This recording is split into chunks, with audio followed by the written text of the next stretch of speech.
और ब्रेक के बाद एक बार फिर से स्वागत है आप सभी का न्यूज पंच में। आप बात करेंगे पश्चिम बंगाल की। जी हां, पश्चिम बंगाल के मुर्शिदाबाद में हुई हिंसा के बाद तमाम सवाल जवाब पश्चिम बंगाल की ममता सरकार पर उठ रहे हैं और अब पड़ोसी मुल्क बांग्लादेश भी इस हिंसा पर बेवजह टांग अड़ाकर राज्य और केंद्र सरकार को नसीहत दे रहा है। हालांकि इससे पहले हमने कई तस्वीरें भी देखी हैं जिनमें बांग्लादेश की ही सरकार पर हिंदुओं की सुरक्षा को लेकर तमाम सवाल खड़े हुए हैं।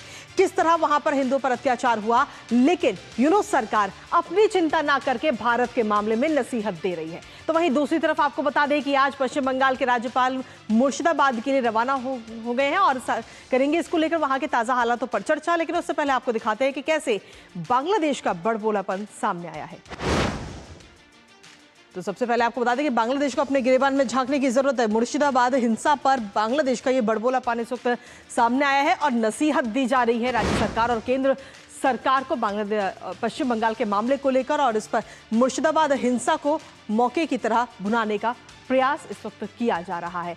साथ ही आपको बता दें कि भारत का आंतरिक मामला है ये, लेकिन इस आंतरिक मामले में पड़ोसी देश बांग्लादेश जो है वो इस वक्त टांग अड़ाने की पूरी कोशिश कर रहा है। राज्य सरकार और केंद्र सरकार को नसीहत दी जा रही है। अंतरिम सरकार की तरफ से बयान आया है। मुर्शिदाबाद में जो हिंसा हुई थी हाल ही में, उसको लेकर अंतरिम सरकार जो है बांग्लादेश की, उसकी तरफ से ये बयान सामने आया, जहां यूनूस सरकार के प्रवक्ता की तरफ से ये आधिकारिक बयान इस वक्त सामने आया, जिसमें ये नसीहत दी गई है केंद्र और राज्य सरकार को। बेवजह की ये नसीहत है। बांग्लादेश की चिंता ना करते हुए भारत की चिंता इस वक्त वो कर रहे हैं और खासतौर पर पश्चिम बंगाल की चिंता कर रहे हैं और नसीहत दे रहे हैं। कहना है कि अल्पसंख्यक मुस्लिम आबादी सुरक्षा सुनिश्चित होनी चाहिए वहां पर।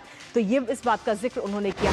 इसके साथ ही उन्होंने और क्या कुछ कहा है वो भी आपको बताएंगे। लेकिन साथ ही मुर्शिदाबाद के लिए इस वक्त राज्यपाल जो है वो रवाना हो चुके हैं, जहां पर ये हिंसा हुई थी और वहां पर जाकर के हिंसा पीड़ित परिवारों से वो मुलाकात करेंगे। इसके साथ ही पीड़ितों के साथ सुकांत मजूमदार बीते कल राजभवन पहुंचे थे और राज्यपाल को ये ज्ञापन सौंपा गया था कि वो इसमें उनको सभी को न्याय दिलाए। बीते कल की ये तस्वीर भी इस वक्त हम आपको दिखा रहे हैं, जब पीड़ित जो है राज्यपाल के पास पहुंचे थे, मुलाकात उन्होंने की थी और साथ ही प्रभावित क्षेत्रों में शांति स्थापित करने के लिए कदम उठाने की बात उस दौरान कही गई थी। तो बीते कल की ये तस्वीर, जिसके बाद में अब आज राज्यपाल जो है रवाना हो चुके हैं पश्चिम बंगाल के मुर्शिदाबाद के उस इलाके में जहां पर हिंसा हुई थी। लेकिन इसके साथ ही आपको बता दें कि अभी के क्या हालात हैं, क्योंकि कहा जा रहा है कि मुर्शिदाबाद में अभी सब अंडर कंट्रोल है। ये बात ममता सरकार की तरफ से कही गई है। कलकत्ता हाईकोर्ट में ये दावा ममता सरकार ने किया है।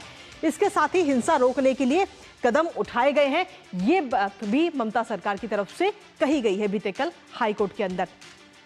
हिंसा रोकने के लिए पुलिस प्रशासन पर्याप्त है, ये बात ममता सरकार की तरफ से कही गई कि अतिरिक्त जो पुलिस बल है उसकी जरूरत नहीं है। मुर्शिदाबाद में केंद्रीय बलों की 17 कंपनियां इस वक्त तैनात हैं, ये बात कही गई और सीधे तौर पर हाईकोर्ट में ये बात कही गई है। मुर्शिदाबाद में केंद्रीय बलों की जो 17 कंपनियां इस वक्त वो तैनात है, लेकिन वो कहनी है कि पुलिस प्रशासन जो है वो पर्याप्त है और मामला अभी अंडर कंट्रोल है।